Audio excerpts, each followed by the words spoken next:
state visit, and how is that going to work? Where would you stay, and anything about this? Well, I'm looking forward to it. It's never been done before, twice.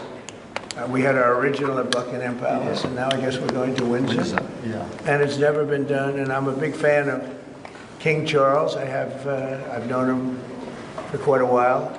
A great guy, great person. He looks really well to me. He looks great. So we look forward to coming over. It's going to be, it was one of the most beautiful evenings I've ever seen. I hate to say it, but nobody does it like you people in terms of the pomp and ceremony.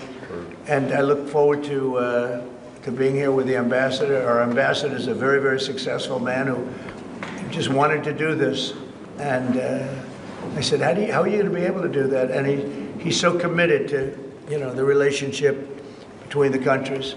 But he's a very great guy and a very, very successful man. So I very much thank you for doing this. Well, thank you for the honors. Mr. President, after the state visit, will you go to London, or are you worried it's no longer in London? About what? Will you visit London during the state visit, or are you worried? I will. I'm not a fan of your mayor. Why not? I think he's done a terrible job, the mayor of London, but a nasty person. Are you worried? I think he's a friend of mine. No, I think he's done a terrible job. But I would certainly visit London. Yeah. Would you want Parliament to be recalled? So MP Nigel Farage has asked for Parliament to be recalled when you're there, so you can talk to the MPs. Well, I like Nigel. I mean, Nigel, as you know, is a friend of mine. Nigel's done very well. He's a friend of mine. And Keir's a friend of mine. Would you recall Parliament so that the President can talk to MPs? Well, Parliament's in recess at the time, but look, I do want to be clear. This is an unprecedented and very special state visit. This has never been done before. There'll be many elements of it that have never been seen before. So this is going to be a historic occasion, and we're all very much looking forward to it. And I was very, very pleased to be able to put forward the invitation when we were at the White House earlier this year. So this is not just a state visit. They're always incredible occasions, and this is an unprecedented second state visit. So you can imagine just how special that's going to be. The fact that it's never been done before, and that's because it's non-consecutive, and it's the only reason it could be, made it even more interesting, frankly. So it's going to be great. And being with Charles and Camilla and everybody, I've gotten to know because of 4 years and now 6 months. Gotten to know a lot of the family members. They're great people. They're really great people. And in that sense, I think that the UK is very lucky.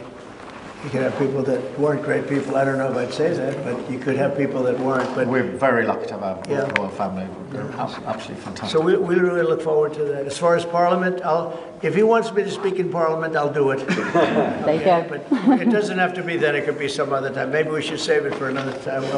We'll let the one visit speak for itself. But anytime, if I could be helpful, I would certainly do it. Thank you. Mr. President, on Gaza, what kind of alternatives are you considering to get the hostages out if there's no ceasefire deal? Well, there are a couple of alternatives. Some are pretty strong, but the most sensible alternative is talk and negotiation. But I said a long time ago, at a certain point, they're not going to be talking because they're going to lose their shield. The hostages are a shield for them. They did horrible things on October 7th. And the hostages are a shield. And I said, you're going to get down a number, and the number is going to be at a point where you're not going to be able to get them back unless you're going to be very energetic, or to put it a different way, unless you're going to be very ruthless and violent.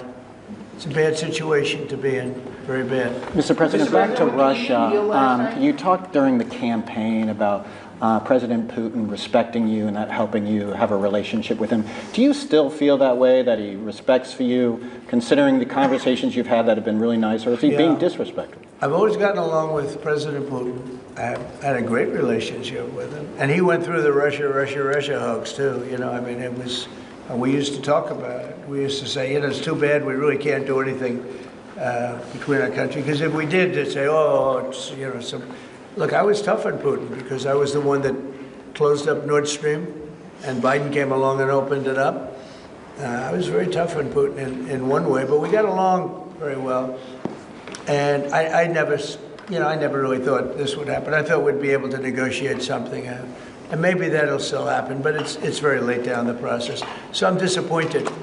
And the funny thing is that their economy isn't that big, and it's having a hard time right now. But it's a relatively small economy, a strong military, but strong economy. And it used to be a strong economy. Now it's not.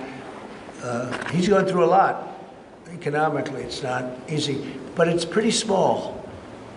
Compared to that magnificent size of that land. The land is massive. It's got, I guess, 9 time zones or something. It's a massive piece of land. Russia could be so rich. It could be so rich. It could be thriving like practically no other country. And they're holding that back because we can't. He wants to do trade deals with us. He talks about it all the time. He wanted to. And I envision that a lot of trade with Russia. They have a lot of valuable things. When you talk about rare earth, they have serious rare earth, right? They have just about every form you can have. So, Russia could be so rich right now. Instead, they spend all their money on war. They spend everything on war and killing people, and it doesn't make sense to me. I thought he would want to end this thing quickly. I really felt it was going to end. But every time I think it's going to end, he kills people. Could a meeting help? And are you considering, has been proposed to meet in Turkey in August? I'm not so interested in talking anymore. He talks. We have such nice conversations, such respectful and nice.